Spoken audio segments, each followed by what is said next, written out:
عدلیہ نے out of court settlement کیا کرنی ہے نہیں کرنی ہے، سوال کا جواب بھی میں آپ کو دیتا ہوں، لیکن یہ کارروائیاں ہو کہاں پر رہی ہیں؟ اسلام آباد ہائی کورٹ جی اور سمیت سپریم کورٹ پاکستان میں توہین عدالت کی کارروائی اس وقت آپ دیکھ رہے ہیں۔ پہلی جسٹس بابر ستار کی طرف سے آئی بی، آئی ایس آئی اور دیگر اداروں کو آڈیو لیکس کیس میں آپ نے جرمانے بھی کیے اور جرمانے کے ساتھ جواب بھی طلب کیا، اور پھر یہ بھی کہا کہ جا کر آپ بلا کر لائیں اپنے سربراہ کو جس نے یہ استدعا کی، پٹیشن ڈالی، اور یہ پوچھا جائے کہ اس نے یہ کس کے کہنے پر کیا اور کیا میکنزم ہے کہ آپ ایک ادارہ جس کا یہ استحقاق نہیں ہے وہ اٹھتا ہے اور عدالت کے اندر چٹھی ڈال دیتا ہے۔ نمبر 1۔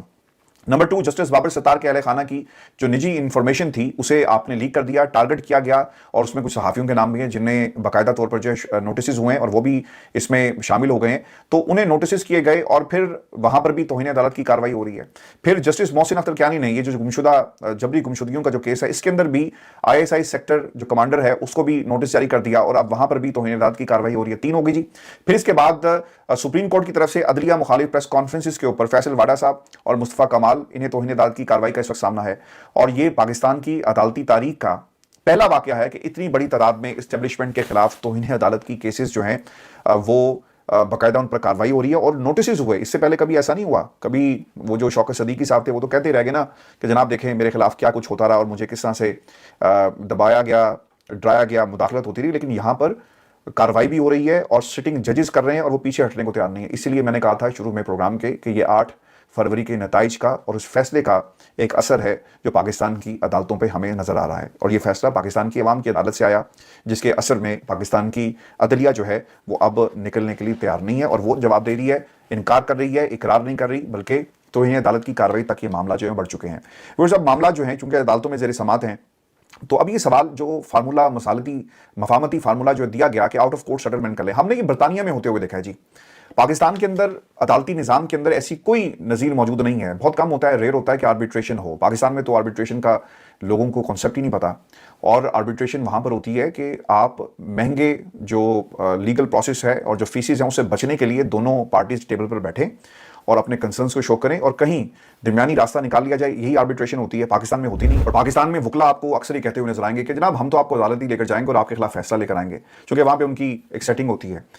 باہر کی دنیا میں ایسا ہوتا ہے، ڈیلی میل میں ہوا آؤٹ آف کورٹ سیٹلمنٹ ہو گئی، اب وہ معاہدہ کیا تھا، نیشنل کرائم ایجنسی اور پھر ملک ریاض کے درمیان جو ہے وہ سیٹلمنٹ ہو گئی۔ اب آپ کو نا موٹی موٹی ایگزامپلس دے رہا ہوں کہ آؤٹ آف کورٹ سیٹلمنٹ وہاں پر ہوتی ہے جہاں پر دونوں فریقین راضی ہوں اور دونوں فریقین پرائیویٹ ہوں، یا پھر جو معاملات ہیں وہ پرائیویٹ نوعیت کے ہوں۔ جب ریاست کے معاملات ہوں، جب انصاف کے عمل میں مداخلت کا معاملہ ہو اور جب آپ کو کچھ غلط کہنے کے لیے کہا جا رہا ہو، تو کیا وہاں پر آؤٹ آف کورٹ سیٹلمنٹ ہو سکتی ہے؟ نہیں ہو سکتی۔ اور یہ اب دیکھنا ہوگا کہ کورٹ اور عدلیہ جو ہے وہ اس کا کیا جواب دیتی ہے، اور جو نتائج ہیں بہت ہی سنگین ہوں گے، اور اگر پاکستان کی عدالتوں نے آؤٹ آف کورٹ سیٹلمنٹ کر لی تو پھر یہ کاؤنٹر پروڈکٹیو موو ہوگی، اور اس کے سنگین نتائج بھی اس طرح بھی ہوں گے چونکہ اس وقت عدلیہ ایک وکٹم بنی ہوئی ہے، اور عمران خان اور پاکستان کے اندر وہ اپوزیشن جو اس وقت عدلیہ کے ساتھ کھڑی ہے، خان صاحب کا ایک پورا جو جیل ایکسکلوسیو تھا جو انہوں نے گفتگو کی میڈیا سے، اس میں انہوں نے کہا کہ ججز کے اوپر دباؤ بڑھایا جا رہا ہے، لیکن پھر یہ وکٹم کارڈ اور پھر اس کے ساتھ ساتھ جو ایک سپورٹ ہے وہ کہاں سے آپ کو ملے گی؟ وہ سپورٹ مکمل طور پر ختم ہو جائے گی۔ ویورز، اب قاضی صاحب کیا کریں گے؟ قاضی صاحب کی ذاتی خواہش تو یہ ہوگی کہ سپریم کورٹ کے بقیہ ججز اور ہائی کورٹ کے ججز جو ہیں اس پر راضی ہوں، چونکہ قاضی صاحب کی نا پوزیشن بڑی غلط ہو گئی ہے۔ ایک تو ان کے اوپر ان کی اپنی عدالت سے دباؤ تھا، اور پھر دوسری طرف جو اسلام آباد ہائی کورٹ ہے، آپ نے توہین عدالت کی کارروائی نہیں کی، سپریم جوڈیشل کونسل میں یہ معاملہ پینڈنگ ہے۔ اسلام آباد ہائی کورٹ نے یہ فیصلہ کر لیا کہ چونکہ سپریم جوڈیشل کونسل ہمیں کہتی ہے کہ جناب آپ کے پاس اختیارات موجود ہیں، آپ اپنے ان اختیارات کو استعمال کیوں نہیں کرتے، کیوں زنگ لگا ہوا ہے، تو انہوں نے اپنے طور پر توہین عدالت کی کارروائی جو ہے اس کا آغاز کر دیا۔ اب دیکھنا یہ ہوگا کہ یہ معاملہ رکتا کہاں ہے۔ اگر قاضی صاحب ٹیبل پر بیٹھ جاتے ہیں تو کیا ان کے پاس باقی ججز کی سپورٹ ہوگی ایسے وقت میں جب مخصوص نشستوں کے ذریعے جو 2/3 اکثریت تھی اس کو سیکیور کیا گیا اور مخصوص نشستیں ریورس ہو گئی؟ قاضی صاحب کی ایکسٹینشن جو ہے وہ کھڈے میں اس وقت ہمیں نظر آ رہی ہے۔ تو ایسی صورتحال میں جب آپ کے پاس ایک سپورٹ نہیں اپنے ساتھی ججز کی اور عدلیہ کی سپورٹ بھی آپ کے پاس نہیں ہے، تو اگر آپ نے صدر آصف علی زرداری صاحب کے ساتھ بیٹھ کر یہ جو کیس ہے عدلیہ کے خلاف اس میں فیور کرنے کی کوشش کی، تو پھر آپ کو اس کے نتائج جو ہیں وہ بھگتنا پڑیں گے، کیونکہ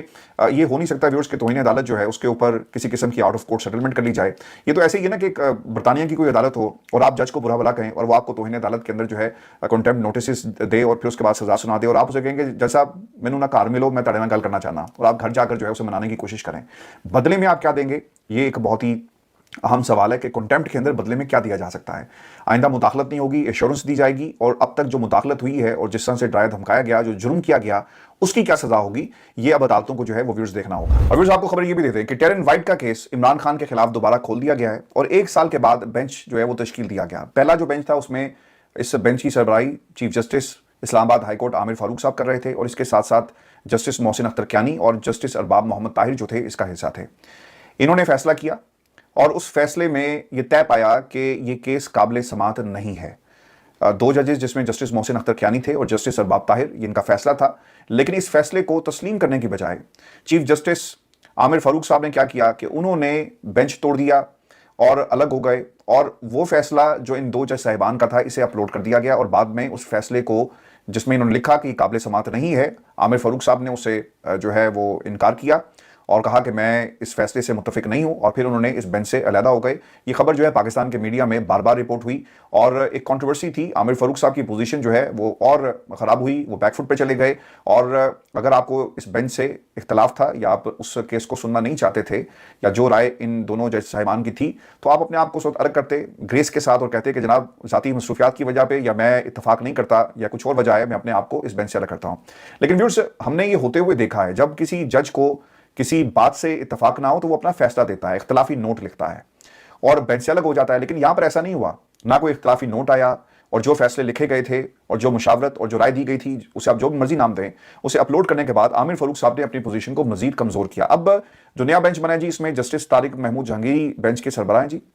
اور اس کے ساتھ ساتھ جسٹس ارباب محمد طاہر. یہ وہی جسٹس ارباب محمد طاہر ہیں جنہوں نے اس سے پہلے بھی اس کیس کو ناقابل سماعت قرار دیا تھا، اور اس کے ساتھ ساتھ جسٹس سمن رفت امتیاز کو بھی اب بینچ کا حصہ بنا دیا گیا. اب یہ جسٹس سمن رفت وہی ہیں جنہوں نے خط لکھا ہے جی، اور اس کے ساتھ ساتھ ارباب محمد طاہر بھی اسی میں شامل ہیں، اور جسٹس طارق محمود جہانگیری صاحب جو ہیں وہ سربراہی کر رہے ہیں. اور جسٹس طارق محمود جہانگیری یہ وہی ہیں جنہوں نے 2 روز پہلے اپنے کمرے سے خفیہ ایجنسی کے بندوں کو باہر نکالا اور اب پابندی لگا دی ہے کہ ان کی عدالت میں کوئی ایجنسی کا بندہ جو ہے وہ بیٹھ کر نوٹس جو ہے وہ نہیں لے گا اور کسی بھی کیس کے حوالے سے رپورٹنگ نہیں کرے گا. 2 ججز نے کیس قابل سماعت قرار دیا تھا اور اس کے بعد اسے اپلوڈ کیا گیا. اور ویورز یہ درخواست کس نے دائر کی تھی؟ محمد ساجد نامی جی ایک شخص ہے جس نے یہ درخواست دائر کی اور وہ کبھی پیش نہیں ہوا، اور محمد ساجد کی درخواست پر اسلام آباد ہائی کورٹ میں وکیل سید حامد علی شاہ صاحب جو ہیں وہ پیش ہوتے رہے ہیں، جو آج کل سائفر کے وکیل ہے. یعنی اتنا مہنگا وکیل اسے کر کے دے دیا گیا، تو پاکستان کی عوام اتنی بچی تو نہیں ہے، انہیں پتہ ہے کہ اس محمد ساجد کے پیچھے اصل میں ہے کون. اب سوال یہ ہے کہ 2 ججز کا جوڈیشل آرڈر آنے کے بعد 3 ممبر کا لارجر بینچ کیسے سماعت کرے گا؟ اور جب ایک جج ارباب محمد طاہر پہلے والے بینچ میں تھے اس وقت کیس کیوں نہیں لگایا گیا؟ اور یہ اس کے پیچھے جی ایک پوری کی پوری سازش جو ہے وہ آپ کو نظر آئے گی، جو خان صاحب اور ان کے اوپر پریشر ڈالنے کے لیے کی گئی ہے. لیکن دیکھنا ہوگا کہ یہ جج صاحبان جب تک ان کی ریپوٹیشن ہے خط کے حوالے سے اور جو انہوں نے بیانات دیے، تو جسٹس طارق محمود جہانگیری صاحب بھی آبویسلی اس کے قابل سماعت ہونے کے حوالے سے ان کو بھی ریزرویشنز ہوں گی، اور محمد طاہر صاحب جو ہیں وہ تو پہلے ہی اپنی ریزرویشنز کا اظہار جو ہے وہ تفصیل کے ساتھ کر چکے ہیں. ویورز میں آپ کو نا ایک خبر یہ بھی دے دوں، اور یہ خبر انٹرنیشنل ہے، اور کچھ حالات ایسے ہوئے ہیں کیونکہ ہمارے بہت سارے دوست جو ہیں وہ کرغزستان میں ہیں پڑھنے کے لیے گئے ہوئے ہیں، تو خبر وہاں سے یہ آ رہی ہے کہ کرغزستان میں مقامی اور غیر ملکی طلباء میں ہنگامہ آرائی اور پاکستانی طلباء بھی اس کی زد میں آ گئے. اور اطلاعات کے مطابق مظاہرین کے حملوں میں 3 پاکستانی طالب علموں کی ہلاکت ہو چکی ہے، تاہم جو اس وقت ہلاکتوں کی تصدیق نہیں ہوئی کہ یہ لوگ کون تھے، بچے ان کا تعلق کس شہر سے، ان کے کیا نام ہے. اور مشتعل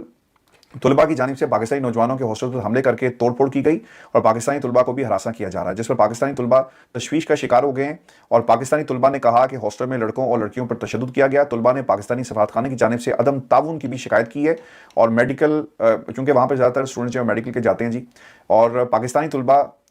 طالب علم محمد عبداللہ نے جو وہاں پہ لوکل نمائندے ہیں میڈیا کے، ان سے بات کرتے ہوئے بتایا جی کہ جھگڑا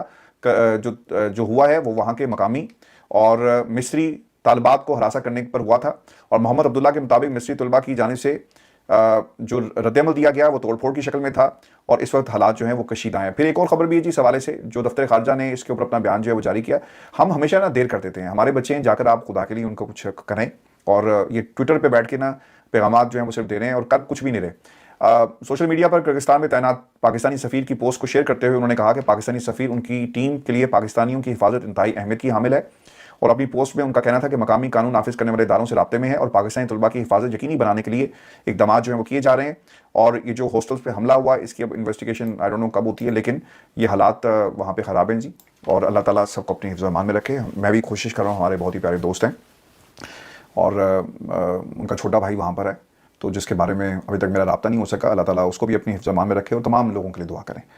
وہ لوگ جو حملہ آور ہیں ان کو اللہ ہدایت دے، اور جن پہ حملہ کیا گیا اللہ تعالیٰ ان کو اپنی حفظ و امان میں رکھے. اور یہ خبریں جو ہلاکتوں کی آ رہی ہیں، اللہ تعالیٰ سے دعا ہے کہ یہ جھوٹی خبریں ہوں، اور دفتر خارجہ کو یقیناً جو ہے اس کے اوپر کوئی نہ کوئی اپنا ریئیکشن اور کنفرم کر دینا. لوگوں کو کیوں آپ تکلیف میں مبتلا کر رہے ہیں؟ وہ بچے جن کے اپنے والدین سے رابطہ نہیں ہو پا رہا، ان کے گھر والوں کے دلوں پر کیا بیت رہی ہوگی. خدا کے لیے ہر کام میں سیاست کو مت گھسیٹا کریں، کچھ کر کے بھی دکھائیں، کچھ ذمہ داریاں بھی اپنی نبھائیں.